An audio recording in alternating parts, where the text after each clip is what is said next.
அறிவிச்சுடர் பார்வையாளர்களுக்கு வணக்கம். இன்றைய காணொளியில் நம்மோடு இணைந்திருப்பவர் திராவிட இயக்க சிந்தனையாளர் ஐயா வல்லம் பஷீர் அவர்கள். ஐயா வணக்கம். வணக்கம். ரொம்ப மகிழ்ச்சிங்க. நீங்கள் இன்றைக்கு அறிவிச்சுடர் ஸ்டுடியோவுக்கு வந்து நீங்கள் பேசுகிறது எங்களுக்கெல்லாம் மிகவும் மகிழ்ச்சியாக இருக்கிறது.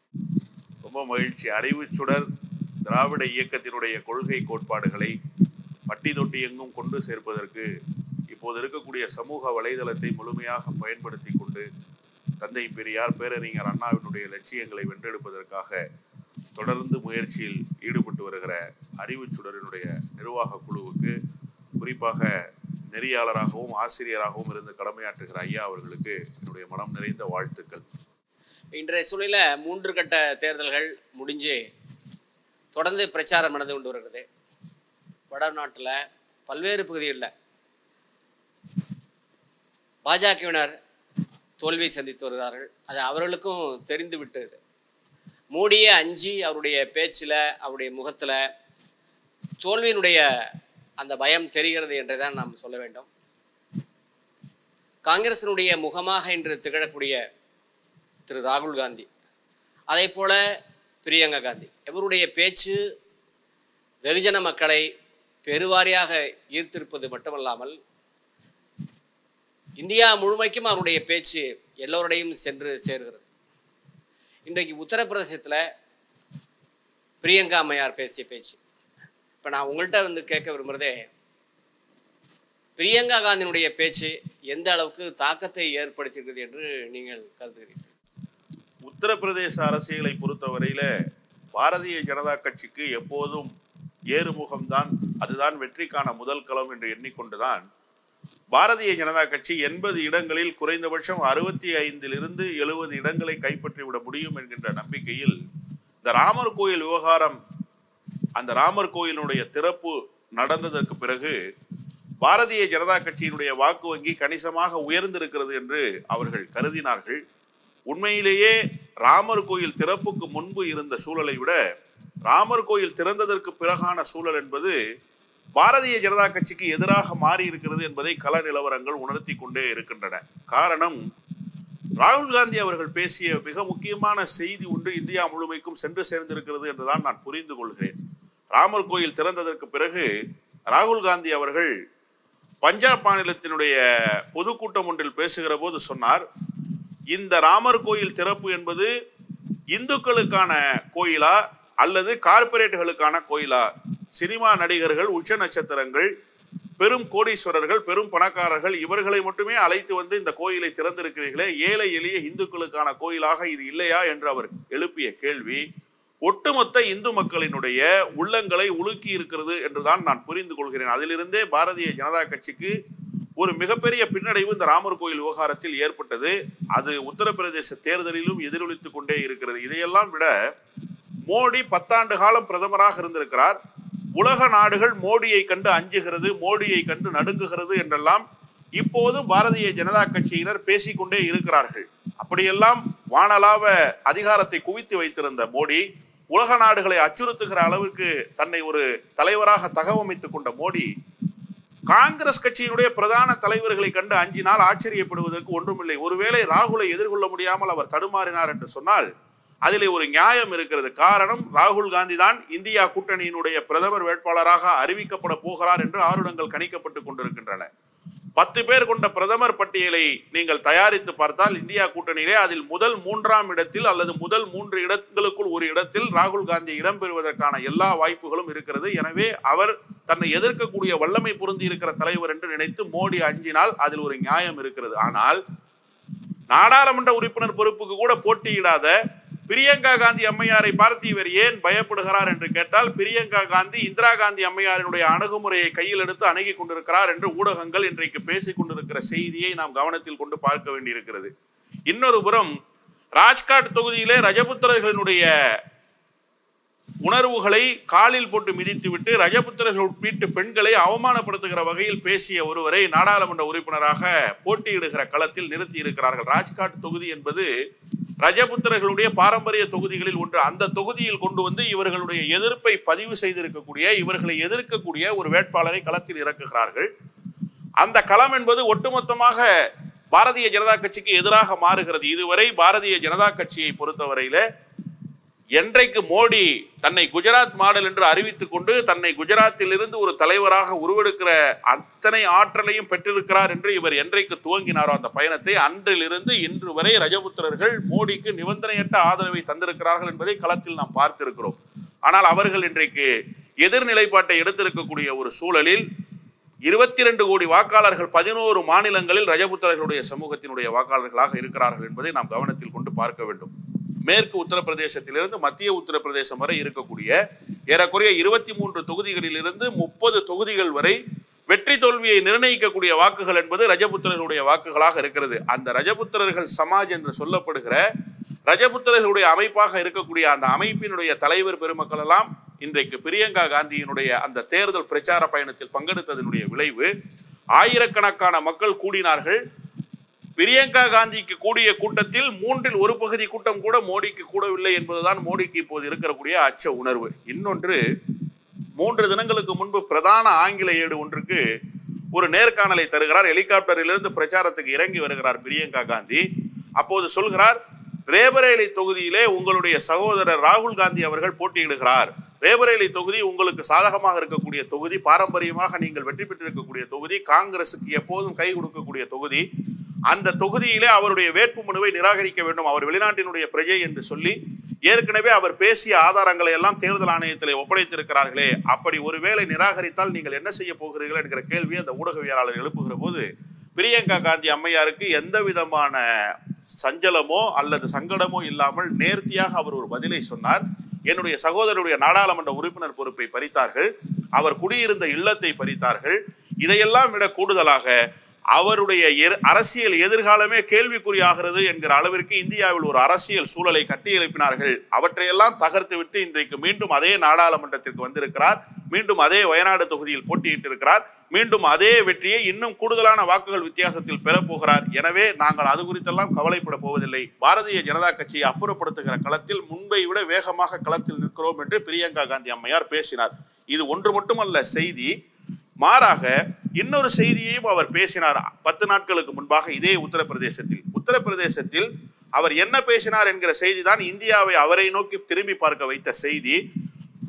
இந்துக்களினுடைய தாலியெல்லாம் அறுத்து இஸ்லாமியர்களிடம் மதச்சிறுபான்மையிடம் கொடுத்து விடுவார்கள் காங்கிரஸ் என்று ஒரு அபாண்டமான பேச்சை, இதுவரை எந்த பிரதமரும் பேசாத பேச்சை முதல் முறையாக சுதந்திர இந்தியாவுக்கு பிறகு ஜவஹர்லால் நேருவிலிருந்து மோடி வரை எத்தனையோ பிரதமர்களை இந்த நாடு பார்த்திருக்கிறது.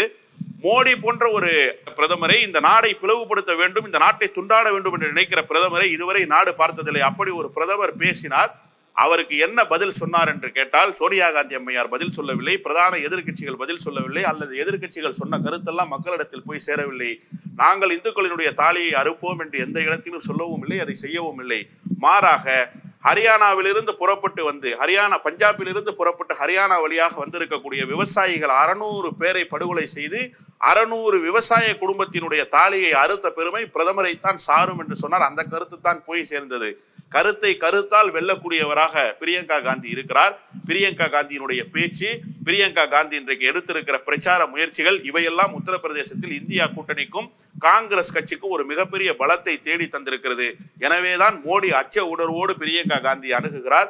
பிரியங்கா காந்தி தொடர்ந்து முன்னோக்கி கொண்டே போகிறார் தேர்தல் களத்தை. உத்தரப்பிரதேசத்தில் பாரதிய ஜனதா கட்சி அதல பாதாளத்துக்கு சென்றிருக்கிறது. இன்னும் குறிப்பாக சொல்ல வேண்டும் என்று சொன்னால், பாட்னா கூட்டத்திலே தேஜஸ்வி பேசுகிற போது சொன்னார், 40க்கு 40ஐயும் பீகாரில் நாங்கள் கைப்பற்றுவோம் என்று சொன்னார். இன்றைக்கு 80க்கு 80ஐ கைப்பற்றக்கூடிய சூழல் வந்திருக்கிறது என்று சொல்லத்தக்க விதத்தில் களம் அமைந்திருக்கிறது. ஏற்கனவே தேஜஸ்வியோடு நடந்த கூட்டத்திலேயே பாட்னாவில் அறிவித்து விட்டு வந்தார் அகிலேஷ், நீங்கள் 40 என்று அறிவித்திருக்கிறீர்கள், நாங்கள் 80 என்று சொன்னார். பாரதிய ஜனதா கட்சியினுடைய கேடயமாக இருந்த, பாரதிய ஜனதா கட்சிக்கு களமாக இருந்த உத்தரப்பிரதேசத்தில் இன்றைக்கு பாரதிய ஜனதா கட்சி அதல பாதாளத்துக்கு சென்றிருக்கிறது என்று சொன்னால், இதுதான் ஒட்டுமொத்த இந்திய ஒன்றியத்தினுடைய தேர்தலை பிரதிபலிக்கக்கூடிய உணர்வு என்பதால் பாரதிய ஜனதா கட்சிக்கு 150 இடங்கள் கூட கிடைக்காது என்கிற நிலையில் மோடி எதை செய்தால் இப்போது தேர்தல் வெற்றியை பெற முடியும் என்று எண்ணிக்கொண்டு தேர்தல் பிரச்சாரத்தில் இருந்து பின்வாங்கி இருக்கிறார். தேர்தல் பிரச்சாரங்களுக்கு போவதையே தவிர்க்க வேண்டிய நிலைக்கு தள்ளப்பட்டிருக்கிறார் என்றுதான் நான் புரிந்து கொள்கிறேன். இன்றைக்கு களம் வடபகுதியில் முற்றிலுமாக மாறி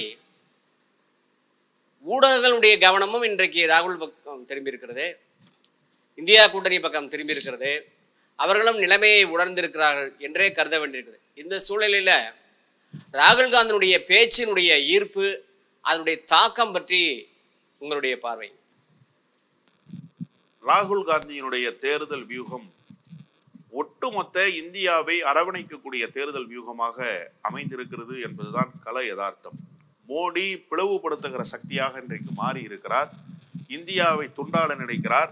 மதத்தின் பெயரால், இனத்தின் பெயரால், சாதியின் பெயரால், வர்ணாசிரமத்தின் பெயரால் இந்த நாட்டை துண்டாடுவதற்கான எல்லா வேலைகளையும் இன்றைக்கு மோடி செய்து கொண்டிருக்கிறார்.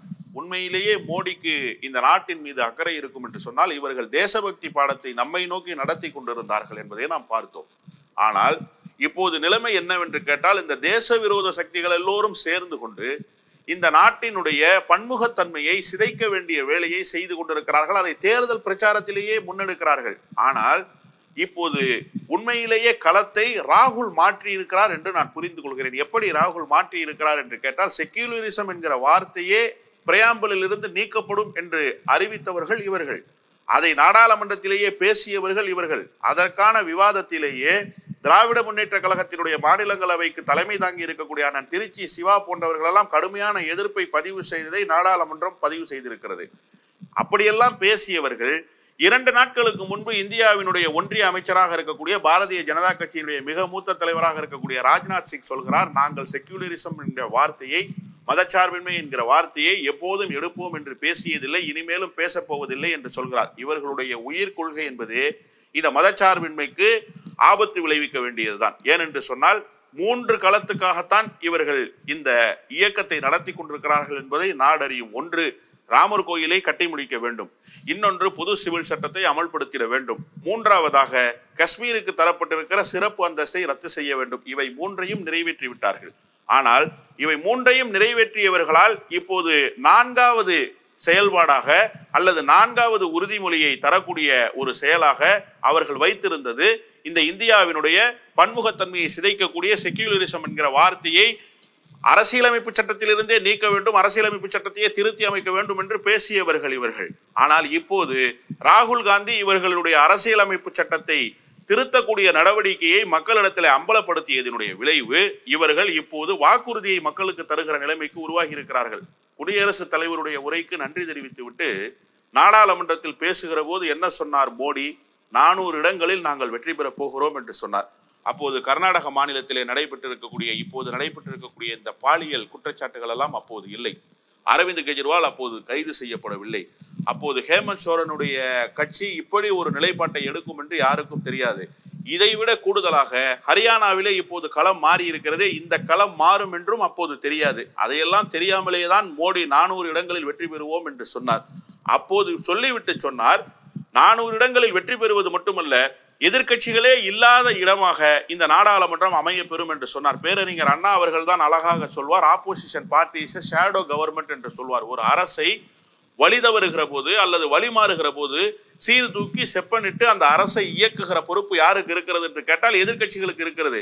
இந்தியா என்பது மிகப்பெரிய ஜனநாயக நாடு. அமெரிக்கா போன்ற நாடுகள், ஜெர்மனி போன்ற உலக நாடுகள் எல்லாம், வல்லரசு நாடுகள் எல்லாம் இந்தியாவை மதிக்கக்கூடிய இடத்தில் இந்தியா இருக்கிறது என்று சொன்னால் அது இந்தியா என்கின்ற டெமோக்ராட்டிக் கண்ட்ரி என்று சொல்லப்படுகிற, இன்னும் ஒருபடி கூடுதலாக சொல்ல வேண்டும் என்றால் மதர் ஆஃப் டெமோக்ரஸி என்று சொல்லத்தக்க விதத்தில் இந்தியாவுக்கு இருக்கக்கூடிய மிகப்பெரிய ஒரு பலமே 100 கோடி கணக்கான 100 கோடிக்கு மேலாக இருக்கக்கூடிய வாக்காளர்களை பெற்றிருக்கக்கூடிய ஒரு தேர்தல் இந்தியாவில் மட்டும்தான் நடைபெறுகிறது. அதனால் தான் இதை ஜனநாயக திருவிழா என்று சொல்கிறார்கள். அந்த ஜனநாயக திருவிழாவையே நீங்கள் கொல்லைப்புற வழியாக சந்திப்பீர்கள் என்பதற்குத்தான் அன்றைக்கு நீங்கள் 400 தொகுதியில் வெற்றி பெறுவோம் என்று அறிவித்தீர்கள். ஆனால் இன்னைக்கு நிலைமை என்ன? உங்களை எங்கே கொண்டு வந்து ராகுல் நிறுத்தி இருக்கிறார் என்று சொன்னால், உங்களுடைய வெற்றியை நீங்கள் கொல்லைப்புற வழியாக பெற வேண்டிய இடத்துக்கு கொண்டு வந்து உங்களை ராகுல் நிறுத்தி இருக்கிறார். உங்களுக்கு உண்மையிலேயே வெற்றி கைகூடும் என்று சொன்னால், குடியரசுத் தலைவர் உரைக்கு நீங்கள் அன்றைக்கு பேசியதை போல 400 இடங்கள் உங்களுக்கு எளிதாக வந்து சேரும் என்று சொன்னால், எதற்காக அமித்ஷாவினுடைய எதிர் வேட்பாளர்களை எல்லாம் நீங்கள் விலை பேச வேண்டும்? அமித்ஷா இயல்பாகவே வெற்றி பெறக்கூடிய வல்லமை பெற்றவர் தானே. அவர் பெரிய எலெக்ஷன் ஸ்ட்ராட்டஜிஸ்ட் என்று சொல்லித்தானே நீங்கள் இதுவரை அவரை பேசி வந்தீர்கள், ஆராதித்து வந்தீர்கள். ஆனால் இன்றைக்கு நிலைமை என்ன? அவரை எதிர்த்து போட்டியிடுகிற வேட்பாளர்களை நீங்கள் விலை பேசி வாங்குகிற நிலைமைக்கு தள்ளப்பட்டிருக்கிறீர்கள். குஜராத்திலே உங்களுடைய ஆளுகை, ஒன்றியத்திலும் உங்களுடைய ஆட்சி, இரட்டை இன்ஜின் என்று நீங்கள் மாறு தட்டுகிறதற்கு அகரம் தீட்டிய மாநிலம் எது என்று கேட்டால் குஜராத். அந்த குஜராத்திலே சூரத் தொகுதியிலே நீங்கள் வெற்றியை எப்படி பெற்றீர்கள்? காங்கிரஸை எப்படி விலைக்கு வாங்கினீர்கள்? அந்த தொகுதியினுடைய வேட்பாளர்களை கடத்தி கொண்டு போய் வைத்து எப்படியெல்லாம் நீங்கள் தேர்தலை அரங்கேற்றினீர்கள் என்பதை இந்த நாட்டு மக்கள் பார்த்திருக்கிறார்கள். எனவே உங்களுடைய நடவடிக்கையை ராகுல் திசை திருப்பி இருக்கிறார் என்பதைத்தான் இதையெல்லாம் காட்டுகிறது. உங்களுக்கு ஆரம்பத்தில் இருந்த அந்த ஆணவம், அதன் பிறகு கிடைத்த நம்பிக்கை, அதிகாரத்தை கையில் வைத்திருக்கிற காரணத்தால் எதை வேண்டுமானாலும் செய்து முடித்து விடலாம் என்கின்ற அந்த மமதை, இவை எல்லாவற்றையும் அடித்து சுக்குநூறாக்கி இருக்கிறது ராகுலினுடைய வியூகம். அவருடைய தேர்தல் பிரச்சாரம் மக்களை ஈர்க்கிறது. அவர்தான் அடுத்த பிரதமர் என்று சொல்லத்தக்க விதத்தில் அவரே இந்த நாட்டினுடைய அடையாளப்படுத்தப்பட வேண்டிய தலைவராக உருவெடுத்து வருகிறார். மக்கள் அதை ஏற்கிறார்கள். அதனால் உங்களுடைய திசைவெளி போக்கு இன்றைக்கு மாறி இருக்கிறது. இல்லை என்று சொன்னால் ராஜ்நாத் சிங் இவ்வளவு வேகமாக நாங்கள் அரசியலமைப்பு சட்டத்தை திருத்த மாட்டோம் என்ற நம்பிக்கை தர வேண்டிய அவசியம் என்ன இருக்கிறது? உங்களுடைய உயிர் கொள்கை தானே. நீங்கள் தானே இந்த நாட்டை இந்து நாடாக அறிவிக்க வேண்டும், இந்து ராஷ்டிரமாக அறிவிக்க வேண்டும் என்று துடித்தீர்கள். ஆனால் இன்றைக்கு நிலைமை என்ன? நாங்கள் அப்படியெல்லாம் செய்ய மாட்டோம் என்கிற உத்தரவாதத்தை நீங்கள் தரக்கூடிய அளவிற்கு உங்களுடைய கொள்கையிலே, உங்களுடைய நடவடிக்கையிலே, உங்களுடைய அன்றாட அரசியலிலே மாற்றத்தை ராகுல் ஏற்படுத்தி இருக்கிறார் என்று சொன்னால் உங்களுடைய திசைவெளி போக்கை நீங்கள் தீர்மானிக்கவில்லை, ராகுல் தீர்மானிக்கிறார் என்றுதான் நான் புரிந்து கொள்கிறேன். உத்தரப்பிரதேசனுடைய முகமாக இன்று விளங்கக்கூடிய அகிலேஷ் அவர்களுடைய பிரச்சாரம் எந்த அளவுக்கு மக்களை ஈர்த்திருக்கிறது? அவருடைய வியூகம் எப்படி இருக்கிறது உங்களுடைய பார்வை? உத்தரப்பிரதேச அரசியலில் அகிலேஷினுடைய வியூகம் தான் இன்றைக்கு வெற்றி பெற்றிருக்கிறது என்பதைத்தான் ரேபரேலி தொகுதியில் மீண்டும் ராகுல் களம் இறங்குவதற்கான அடிப்படை ஆதாரமாக நாம் பார்க்க வேண்டும். காரணம், ரேபரேலி தொகுதி என்பது ராகுல் காந்தியினுடைய பாட்டனார் இந்திரா காந்தி அம்மையாருடைய வாழ்க்கை துணையாக இருந்த ஃபெரோஸ் காந்தி அவர்கள் தான் முதல் நாடாளுமன்ற உறுப்பினராக அங்கிருந்து போட்டியிட்டு வெற்றி பெற்றவர். அதன் பிறகு இந்திரா காந்தி அம்மையார், அதன் பிறகு சோனியா காந்தி அம்மையார். இன்றைக்கு சோனியா காந்தி அம்மையாரினுடைய வழித்தோன்றலாக இருக்கிற, நேருவினுடைய வழித்தோன்றலாக இருக்கக்கூடிய ராகுல் காந்தி அந்த களத்துக்கு போட்டியிடுகிறார். அமேத்தி தொகுதியிலே கடந்த முறை வெற்றி வாய்ப்பை இழந்தவர் ராகுல் காந்தி. மீண்டும் இந்த முறை அமேத்தி தொகுதியில் அவர் களமிறங்க வேண்டும் என்று காங்கிரஸ்காரர்கள் அவரை அழைக்கவில்லை. மாறாக பாரதிய ஜனதா கட்சியினுடைய தலைவராக இருக்கிற, ஒன்றிய அமைச்சராக இருக்கிற ஸ்மிருதி ஈரானி அம்மையார் சவால் விட்டு மாட்டிக்கொண்டார். இந்த சவாலை நான் எப்படி புரிந்து கொள்கிறேன் என்று சொன்னால், ராயபுரம் தொகுதியிலே தொடர் வெற்றியை தக்க வைத்திருந்த முன்னாள் மீன்வளத்துறையினுடைய அமைச்சர் மரியாதைக்குரிய அண்ணன் ஜெயக்குமார் அவர்கள் நம்முடைய தமிழ்நாட்டினுடைய திராவிட மாடல் முதலமைச்சர் அண்ணன் தளபதி மு.க. ஸ்டாலின் அவர்களை என்னை எதிர்த்து போட்டியிட்டு நீ வெல்வதற்கு தயாரா என்று கேட்டார்.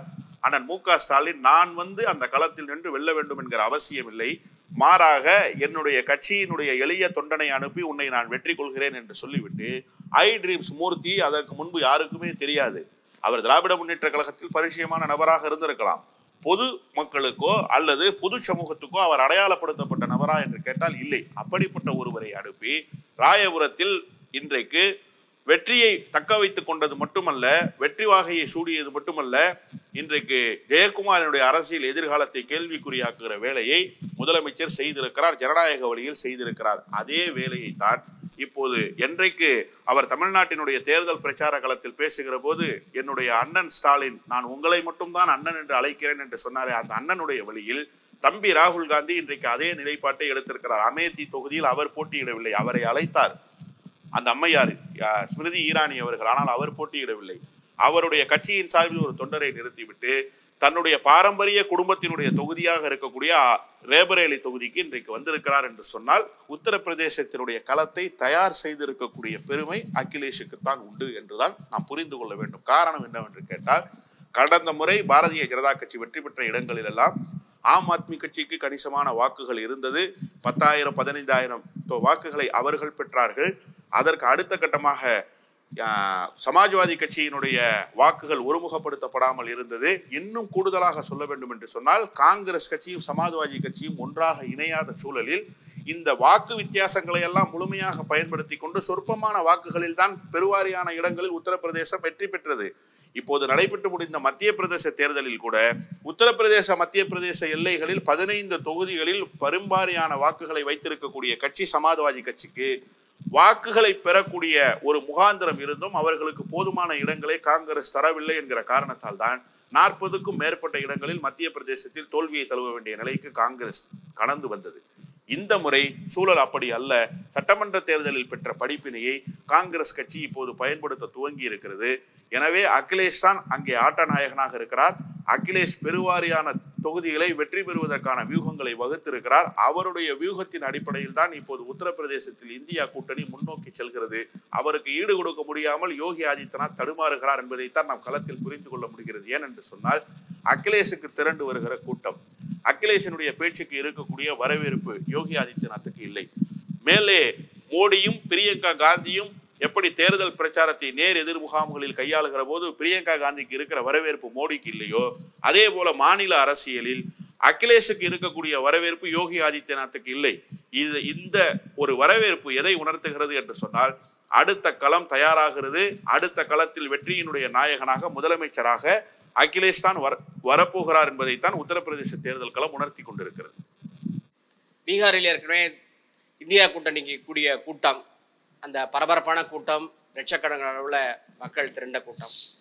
இன்றைய மாறிவரி சூழலில் தேஜஸ்வி அவருடைய பங்களிப்பு, அவருடைய வியூகம் அது குறித்து. பீகாரில் தான் இந்தியா வெற்றிக்கான முதல் அகரம் தீட்டப்பட்டது. மோடியினுடைய சதிவலைக்குள் சிக்கிக்கொண்டு நிதிஷ் தன்னுடைய களத்தை இழந்திருக்கிறார் என்பதை பீகார் பதிவு செய்திருக்கிறது. முதலாக இந்தியா கூட்டணி என்று பெயர் சூட்டுவதற்கு முன்பாக இந்தியா கூட்டணிக்குள் எந்தெந்த கட்சிகள் எல்லாம் இன்றைக்கு இணைந்திருக்கிறதோ அந்த கட்சிகளினுடைய தலைவர்களை எல்லாம் சந்தித்து ஒரு அணியை கட்டி எழுப்ப வேண்டும், பாரதிய ஜனதா கட்சியை வீழ்த்த வேண்டும் என்று சொல்லி தேஜஸ்வியும் நிதிஷ்குமாரும் தான் மாநிலத்தினுடைய எல்லா பிரதான கட்சிகளினுடைய தலைவர்களையும் வந்து சந்தித்தார்கள். அதனுடைய ஒரு பகுதியாகத்தான் தமிழ்நாட்டினுடைய முதலமைச்சர் அண்ணன் தளபதி ஸ்டாலின் அவர்களையும் வந்து சந்தித்தார்கள், மம்தா பானர்ஜியை சந்தித்தார்கள், அரவிந்த் கெஜ்ரிவாலை சந்தித்தார்கள்.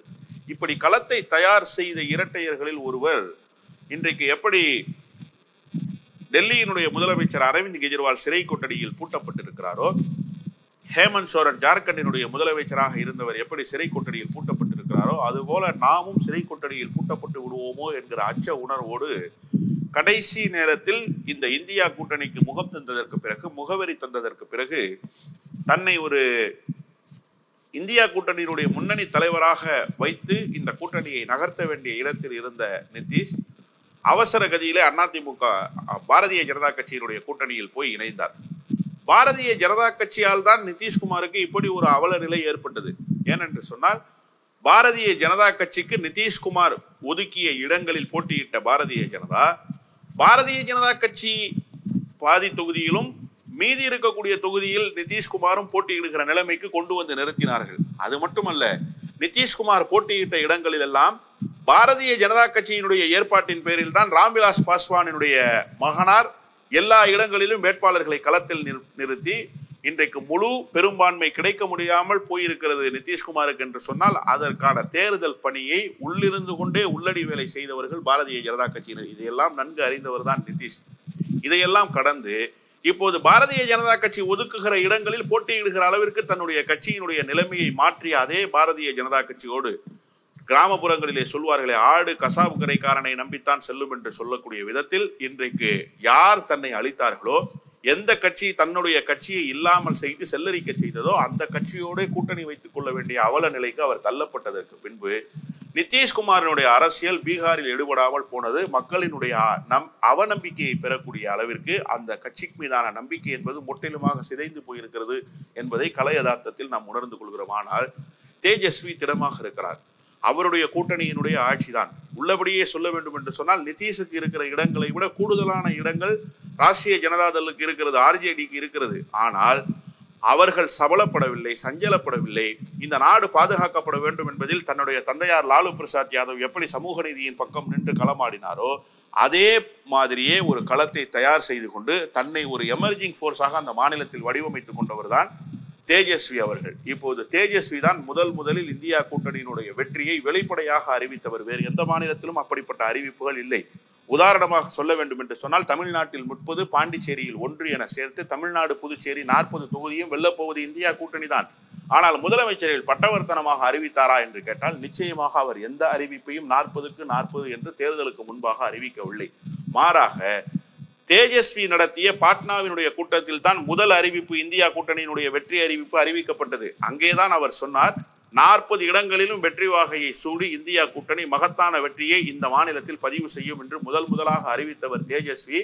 அந்த களம்தான் முதலில் சூடு பிடித்த களம். அங்கிருந்துதான் இந்தியாவினுடைய மாற்றத்துக்கான அரசியல் துவங்கி இருக்கிறது. எனவே பீகாரில் ஒரு இடத்தில் கூட பாரதிய ஜனதா கட்சியோ நிதிஷ்குமார் கூட்டணியோ பெற முடியாது என்பதைத்தான் அவர்களால் தொகுதி பங்கீட்டையே முறையாக நடத்த முடியவில்லையே. தொகுதி பங்கீட்டுக்குள்ளேயே மிகப்பெரிய சிக்கல்கள் இருந்ததே. நிதிஷ்குமார் கேட்ட இடங்களில் அவர்களால் அந்த தொகுதியை ஒதுக்க முடியவில்லை. நிதிஷ்குமார் வேண்டாம் என்று சொன்ன இடங்களை நிதிஷ்குமாருக்கு ஒதுக்கினார்கள். இன்னும் ஒருபடி மேலே சென்று பாரதிய ஜனதா கட்சியினுடைய போட்டி வேட்பாளர்களை களத்தில் இறக்குவோம் என்று சொல்லி எல்லாம் மிரட்டுகிற ஒரு நிலைமை நிதிஷ்குமாருக்கு வந்தது.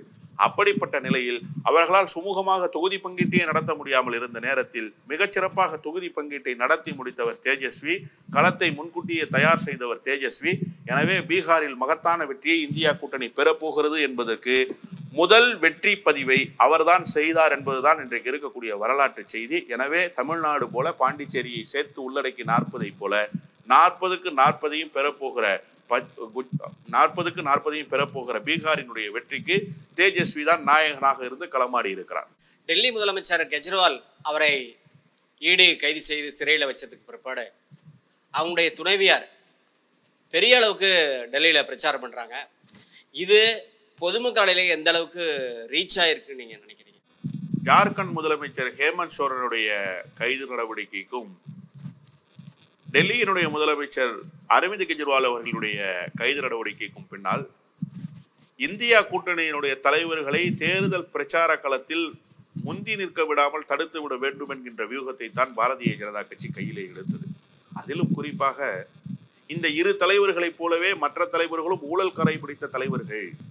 அவர்களால் இந்த நாட்டுக்கு பேராபத்து இருக்கிறது, இந்த நாட்டினுடைய மக்கள் பணத்தை கொள்ளையடித்திருக்கக்கூடியவர்கள் என்கின்ற பிம்பத்தை கட்டி எழுப்புவதற்கு பாரதிய ஜனதா கட்சி ஒரு முயற்சியை கையில் எடுத்தது. அதனுடைய விளைவுதான் இந்த 2 தலைவர்களும் கைது செய்யப்பட்டார்கள்.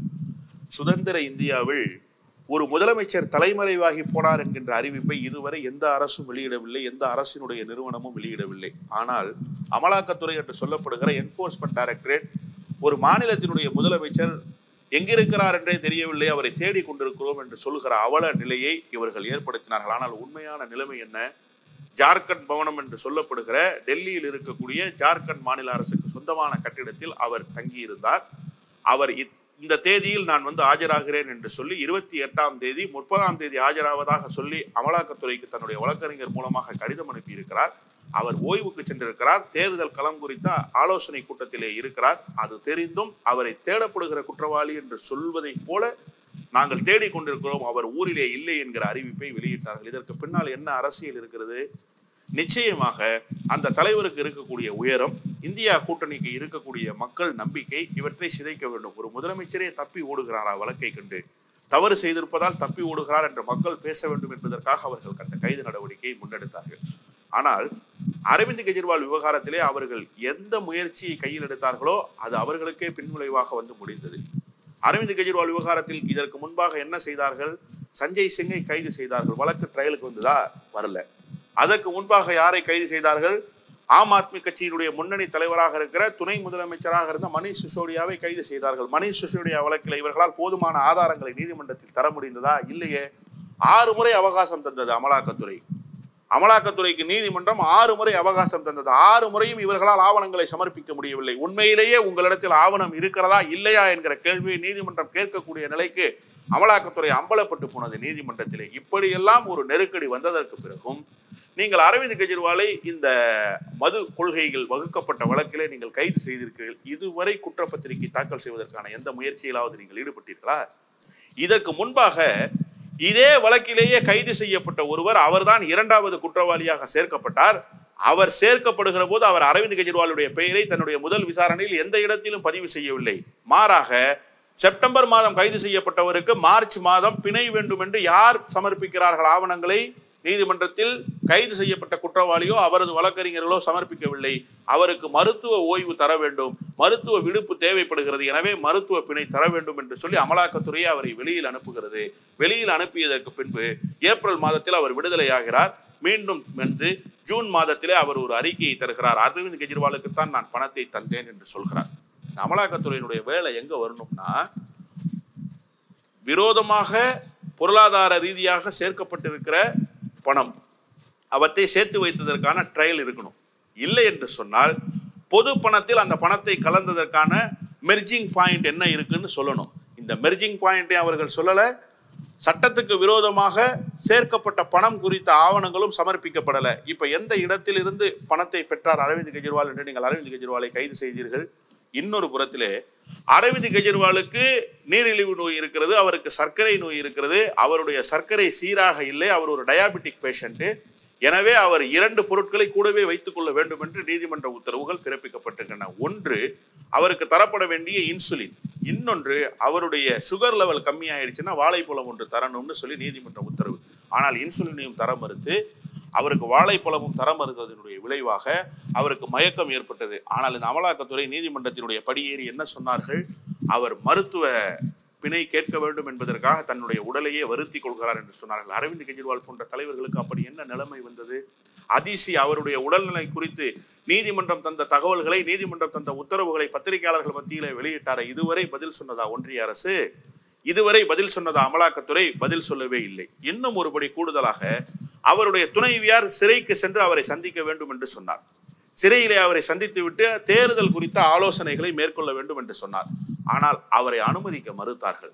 என்ன காரணம் சொல்லி நீங்கள் அனுமதிக்க மறுத்தீர்கள்? திகார் சிறையினுடைய சட்ட விதி என்ன சொல்கிறது? ஒரு வாரத்திற்கு 3 முறை சிறப்பு கைதிகளை சந்திப்பதற்கு அனுமதி உண்டு. ஒரே ஒரு முறைதான் அந்த வாரத்தில் சந்தித்திருக்கிறார் அதிசி சட்டத்துறையினுடைய அமைச்சர். 2வது முறை சந்திப்பதற்கு அவருடைய துணைவியார் அனுமதி கேட்கிறார். அந்த அனுமதியை நீங்கள் மறுத்தீர்கள். எந்த அடிப்படையில் நீங்கள் அனுமதியை மறுத்தீர்கள்? இவையெல்லாம் இன்றைக்கு நாட்டு மக்களிடத்திலே வந்து சேர்ந்திருக்கிறது. 2 பெண்கள் இப்போது தேர்தல் களத்தை பாரதிய ஜனதா கட்சிக்கு எதிராக திருப்பி இருக்கிறார்கள். பாரத் நியாயா யாத்ரா என்று சொல்லி தேசிய அளவிலான நீதிகட்டு நெடும் பயணத்தை நடத்தினாரே ராகுல், அவர் துவங்கிய இடம் மணிப்பூர், வந்து சேர்ந்த இடம் மகாராஷ்டிரா தலைநகரம் பாம்பே. மும்பையில் வந்து அவர் நடத்திய கூட்டத்தில் மேடை ஏறியவர் ஹேமந்த் சோரனுடைய துணைவியார். ஹேமந்த் சோரனுடைய துணைவியார் சொன்னார், இதோ மேடையில் அங்கிள் என்று அவர் விழித்தார். அதற்கு சித்தப்பா என்றும் பொருள் கொள்ளலாம், மாமா என்றும் பொருள் கொள்ளலாம். இதோ அங்கிள் சம்பாய் சோரன் இந்த மேடையில இருக்கிறார். நீங்கள் எங்கள் மாநிலத்தை துண்டாட நினைத்தீர்கள், நீங்கள் எங்கள் மாநிலத்தை கைப்பற்ற நினைத்தீர்கள். அதற்கெல்லாம் உங்களுக்கு சாவுமணி அடிக்கிற வகையில் ஜார்க்கண்டில் உங்களுக்கு ஒரு பிடி மண்ணை கூட நாங்கள் அள்ளி தருவதற்கு தயாராக இல்லை என்பதை நிரூபித்து விட்டு, என்னுடைய கணவர் இளம் வயது கணவர் சார், தன்னுடைய ஆசை கணவர் சிறையிலே இருக்கிறார், அவர் முடங்கி விடவில்லை. மாறாக மும்பையினுடைய மேடையில் ஏறி அவர் சொன்னார், இதோ இருக்கிறார் சம்பாய் சோரன். சம்பாய் சோரனை வைத்து எப்படி இந்த அரசை உங்களுக்கு எதிராக நாங்கள் நடத்தி கொண்டிருக்கிறோமோ அதே போல இந்த தேர்தலையும் நாங்கள் நடத்துவோம். எங்களிடமிருந்து ஒரு வெற்றியை கூட உங்களால் பதிவு செய்ய முடியாது என்று சொன்னார்.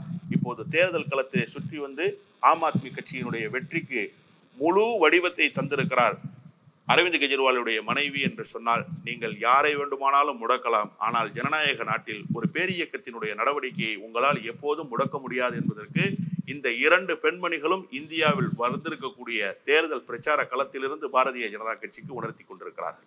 இந்த பாஜகவுடைய அணுகுமுறையினால ஒவ்வொரு மாநிலங்களிலையும் இது போல வாய்ப்பு மறுக்கப்பட்ட இப்போ கெஜ்ரிவால் அவர்களுக்கு சிறையில் அடைச்சிட்டாங்க. கெஜ்ரிவால் ஜார்க்கண்டில் முன்னாள் முதலமைச்சரை சிறையில் வச்சுட்டாங்க. அதன் காரணமாக அவருடைய துணைவிமார்கள், இதுவரைக்கும் அரசியல் பக்கமே வராதவர்கள் அரசியலுக்கு வந்து பெரிய அளவுக்கு பிரச்சாரம் செய்கிறார்கள். இது போன்ற ஒவ்வொரு மாநிலத்திலையும் பார்த்தோம்னா நடக்குது. இது ஒட்டுமொத்தமாக பார்க்கும்போது பிரதமர் மோடிக்கு இந்தியா முழுமையும் ஒரு மோடி எதிர்ப்பு அலை இருக்கிறது என்று சொல்லலாமா? மோடிக்கு துவக்கத்தில் இருந்த நம்பிக்கை படிப்படியாக குறைந்து வந்ததனுடைய விளைவுதான் மோடி தேர்தல் பிரச்சாரத்தில் எதை பேசுவது என்று தெரியாமல் தொடர்ந்து அவதூறுகளை அள்ளி வீசிக்கொண்டே வருகிறார். காஷ்மீரிலிருந்து கன்னியாகுமரி வரை ஒவ்வொரு மாநிலமாக நீங்கள் கணக்கிட்டு பார்க்கிற போது வடகிழக்கு மாநிலத்தில் ஒரு இடத்தில் கூட பாரதிய ஜனதா கட்சி போட்டியிடவில்லை. மணிப்பூருக்கு இதுவரை போகவே இல்லை பிரதமர் என்கிற குற்றச்சாட்டு இப்போதும் உயிர்ப்போடு இருக்கிறது. மாறாக மகாராஷ்டிரா மாநிலத்துக்கு பிரச்சாரம் மேற்கொள்வதற்காக வந்தார். மகாராஷ்டிரத்தில் நிலைமை என்ன? தமிழ்நாட்டில் எப்படி அதிமுகவை கைப்பற்றி கொண்டு நீங்கள் எடப்பாடி பழனிசாமியை அரசியல் ஆளுமையாக உருவாக்கினீர்களோ அதே போன்று அங்கே நீங்கள் சரத்பவாருக்கு எதிராக அஜித் பவாரையும் ஏக்நாத் சிண்டே அவர்களை சிவசேனாவினுடைய கட்சிக்கு தலைமை தாங்குவதற்காக பணித்து அங்கே ஒரு ஆட்சி அதிகார சூழலை நீங்கள் உருவாக்கினீர்கள். ஆனால் நிலைமை என்ன? அஜித் பவார் பாரதிய ஜனதா கட்சியை மிரட்டுகிற நிலைமைக்கு வந்தாரே. எங்களுக்கு போதுமான இடங்களை தரவில்லை என்று சொன்னால் கூட்டணியிலிருந்து வெளியேறுவோம் என்று சொன்னாரே. ஏக்நாத் சிண்டேவினுடைய பேச்சு எப்படி இருந்தது? இந்த கூட்டணிக்கு முகம் தருகிற வேலையை அவர் செய்தாரா? இல்லை, இந்த கூட்டணியை சிதைக்கிற வேலையை அவர் செய்தார். மகாராஷ்டிரா மாநிலத்தில் உங்களால் கூட்டணியை முழுமையாக நிறைவுபடுத்த முடியாமல் இந்த தேர்தல் களத்தை நீங்கள் எதிர்கொள்வதற்காக வந்திருக்கிறீர்கள். அடுத்த கட்டமாக டெல்லியிலே அரவிந்த் கெஜ்ரிவாலை எதிர்த்து நீங்கள் ஒரு வாக்குகளை கூட ஒரு இடங்களில் கூட வெற்றி வாகை சூட முடியாது என்பதுதான் நிதர்சனமான உண்மை. இப்போது ஹரியானாவிலே நிலைமை என்ன? சுயேட்சை சட்டமன்ற உறுப்பினர்கள் எதற்காக இந்த நாடாளுமன்ற தேர்தலில் காங்கிரசுக்கு ஆதரவு தர வேண்டும்? இப்போது நடைபெறுகிறது என்ன சட்டமன்ற தேர்தலா? இல்லை. அடுத்த முறை அவர்களுக்கு வெற்றி வாய்ப்பு தேடி வர வேண்டும். இப்போது சுயேட்சையாக வெற்றி பெற்றிருக்கக்கூடியவர்கள் அடுத்த முறை சட்டமன்றத்துக்கு ஏதாவது ஒரு பிரதான கட்சியினுடைய ஆதரவில் வெற்றி பெற வேண்டும். வெற்றி என்கிற கணக்கை கொண்டு பார்க்கிற போது பாரதிய ஜனதாவோடு இருந்தால் வெற்றிக்கு இடமில்லை. அதனால் தான் அவர்கள் காங்கிரசுக்கு இப்போதே முன்கூட்டியே ஆதரவை தெரிவித்திருக்கிறார்கள். இதிலிருந்து என்ன புரிகிறது? நம்மை விட ஹரியானாவில் இருக்கக்கூடிய சட்டமன்ற உறுப்பினர்களுக்கு ஹரியானாவினுடைய அரசியல் நன்றாக தெரியும். அதனால் தான் ஹரியானாவிலே முன்கூட்டியே காங்கிரசுக்கு ஆதரவு தெரிவித்து தங்களுடைய நிலைப்பாட்டை அறிவித்துக் கொண்டதன் மூலமாக அடுத்த சட்டமன்ற தேர்தலிலும் காங்கிரஸ் கட்சி தான் வெல்ல போகிறது என்பதை சொல்லாமல் சொல்லியிருக்கிறார்கள் அந்த 3 சட்டமன்ற உறுப்பினர்கள். ஹரியானாவிலே பாரதிய ஜனதா கட்சிக்கு எந்த வெற்றி முகமும் இல்லை. இங்கே என்ன நிலைமை? தெலுங்கானாவிலே நீங்கள் வெற்றி பெற்று விட முடியுமா? முடியாது. ஆந்திர பிரதேசத்தில் என்ன நிலைமை? மோடியினுடைய படமே இல்லாமல் தானே பிரச்சாரத்தை முன்னெடுத்துக் கொண்டிருக்கிறார் சந்திரபாபு நாயுடு. மோடியினுடைய படமே இல்லாமல் தானே தேர்தல் அறிக்கையை வெளியிட்டார் சந்திரபாபு நாயுடு. பாரதிய ஜனதா கட்சியினுடைய மாநில தலைவர்கள், தேசியத்திலிருந்து வந்தவர்கள் அந்த தேர்தல் அறிக்கையை கூட பெற்றுக்கொள்ள முடியாமல் மேடையிலிருந்து வெளியேறிய காட்சியை நாம் பார்த்தோமா இல்லையா? எனவே எல்லா இடங்களிலும் தொடர் சரிவுகளை பாரதிய ஜனதா கட்சி சந்தித்து வந்திருக்கிறது. ராஜஸ்தானில் கூட அவர்களால் இப்போது மீண்டும் வெற்றியை பெற முடியாத ஒரு நிலைமை. மத்திய பிரதேசத்தில் மட்டும் கணிசமான வாக்குகளை பெற்று விடுவோம் என்கிற நம்பிக்கையில் அவர்கள் இருக்கிறார்கள். ஆனால் என்னை பொறுத்தவரையில் மத்திய பிரதேசத்தில் கூட அதிகபட்சமாக 8 இடங்கள் 7 இடங்களில் தான் அவர்களால் வெற்றி பெற முடியும். அதற்கு மேலாக அவர்களால் வெற்றியை பதிவு செய்ய முடியாது. எனவே மோடியினுடைய வீழ்ச்சி என்பது 100க்கு 100 விழுக்காடு உறுதி செய்யப்பட்ட ஒரு வீழ்ச்சியாக இருக்கிறது. அவரால் வெற்றி பெறவே முடியாது. 150க்கு அதிகமான இடங்களையே பெற முடியும். 150 என்று சொன்னால் நிதிஷ்குமார் போன்றவர்கள், பவன் கல்யாண் போன்றவர்கள், சந்திரபாபு நாயுடு போன்றவர்கள், இப்படி எல்லா கூட்டணி கட்சிகளையும் சேர்த்துத்தான் தேசிய ஜனநாயக கூட்டணிக்கு 150 இடங்கள் கிடைக்குமே தவிர தனி பெரும்பான்மையோடு ஆட்சி அமைப்பதற்கோ அல்லது தனியாகவே 150 இடங்களை பெறுவதற்கான வாய்ப்புகளோ நிச்சயமாக பாரதிய ஜனதா கட்சிக்கு இல்லை என்பதைத்தான் தேர்தல் களம் உணர்த்தி கொண்டிருக்கிறது. நடந்து வரக்கூடிய நாடாளுமன்ற தேர்தலில் இந்தியா முழுமைக்கும் இருக்கக்கூடிய நிலை, இந்தியா கூட்டணி சார்பாக உள்ள நிலை, அதே போல் பாரதிய ஜனதா கட்சியினுடைய அவருடைய நிலைப்பாடு, மக்களுடைய கவனம், இதை பற்றியெல்லாம் தெளிவாக நீங்கள் விரிவாக சொல்லியிருக்கீங்க. உங்களுடைய நேரத்துக்கும் கருத்துக்கும் நன்றி.